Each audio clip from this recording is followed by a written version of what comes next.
Bonjour cher Rigan Chindano. Bonjour, bonjour André Ndambi. Alors Rigan Chindano, à quelques jours des élections en République démocratique du Congo, mais la polémique autour de la nationalité de Moïse Katumbi, comment vous réagissez? Voilà, bon, moi en tant que citoyen avisé et quelqu'un qui est épris de la cohésion nationale et de l'unité dans mon pays, je trouve d'abord c'est un débat sans fondement. Puisque Moïse Katumbi déjà a été euh, euh, accepté par la Cour constitutionnelle qui est l'instance suprême de la justice dans notre pays.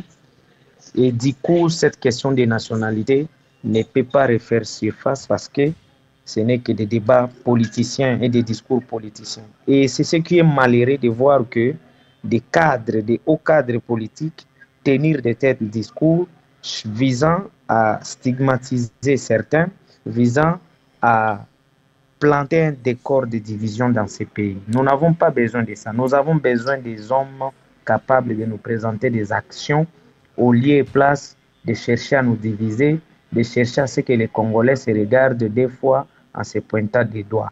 Rien que pour rentrer même dans ces débats de bas étage.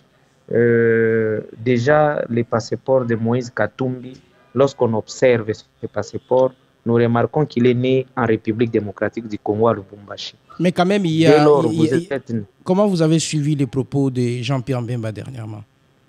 Oui, c'est ce que je suis en train de réagir. Donc, oui. C'est vraiment pathétique de voir que des hauts cadres de ce pays, des gens qui ont des partis politiques de masse, puissent tenir de tels discours parce que si nous remontons même dans leur propre histoire, nous verrons qu'ils n'ont pas cette nationalité à 100%.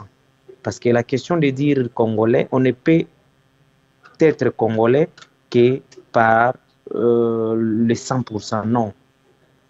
Ça, c'est un faux débat. Pour amener les gens, on cherche à savoir si tel est des nationalités congolaises à 100%. Alors moi, j'aimerais dire, vous m'avez d'ailleurs désorienté de mon fil d'idée par rapport au passeport qu'on est en train de présenter, lui attribuant la nationalité zambienne. Dans ces passeports-là, si vous regardez les lieux de naissance de Moïse Katumbi, c'est à Lubumbashi. Dès lors que vous êtes né sur le sol congolais, la constitution de la RDC vous octroie déjà la nationalité congolaise par les droits des sols. Alors, dire que c'est un Zambien, moi je trouve que c'est un faux débat.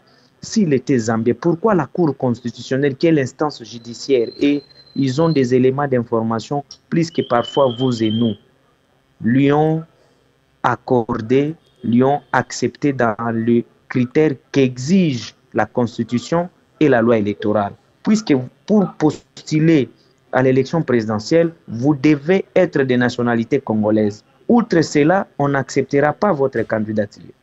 Mais qu'est-ce qui est? L'évidence est que Moïse Katumbi a été accepté comme candidat président de la République. Donc, il n'y a plus de débat. Ça, ce sont des discours politiciens. Il y a même un éminent professeur qui est de l'IDPS, le professeur André Mbata, avait déjà bien déclaré sur ces choses. Il avait déjà clarifié ces débats-là. La nationalité ne se définit pas par la morphologie, par la couleur de peau. La nationalité se définit par la loi. La loi l'a définit et c'est de là que nous devons tirer la définition de notre nationalité congolaise. Alors, tous les gens qui vont venir à chercher à discréditer les autres au détriment pour leur profit, ce ne sont que des discours politiciens. Moi, je peux vous rappeler des exemples ici des gens qui ont des nationalités des autres pays, des gens qui ont des nationalités belges même, qui sont dans ces gouvernements qui dirigent ces pays, des gens qui ont des doubles nationalités qui dirigent ces pays, des gens dont leurs enfants bénéficient de l'argent du contribuable congolais, mais ces enfants-là ont la nationalité étrangère. Donc, c'est un faux débat. C'est un faux débat qu'on ne cherche pas à diviser les Congolais. Ça, c'est un danger qui pointe à l'horizon et les politiciens veulent jouer avec ça. Et ils amènent leurs militants dans ces terrains malsains on aura des conséquences. Ce régime peut passer, même s'il faisait 10 ans, ce régime peut passer. Mais qu'est-ce que le régime va léguer aux Congolais? La séparation, la division? Vraiment. C'est dangereux. C'est dangereux. Et nous ne sommes pas, en tant que nationalistes, en tant que quelqu'un qui veut la cohésion de la RDC dans sa diversité, nous ne devons pas jouer avec cette fibre de séparation parce que c'est très dangereux. Et ce pays ici a déjà été hanté par cet esprit de séparation. Nous avons connu des sécessions dans ces pays. Ne soyons pas amnésiques. Merci. Ne soyons pas amnésiques. Merci beaucoup, cher Rigen. Merci beaucoup, cher Rigen, d'avoir répondu à notre question. Merci beaucoup.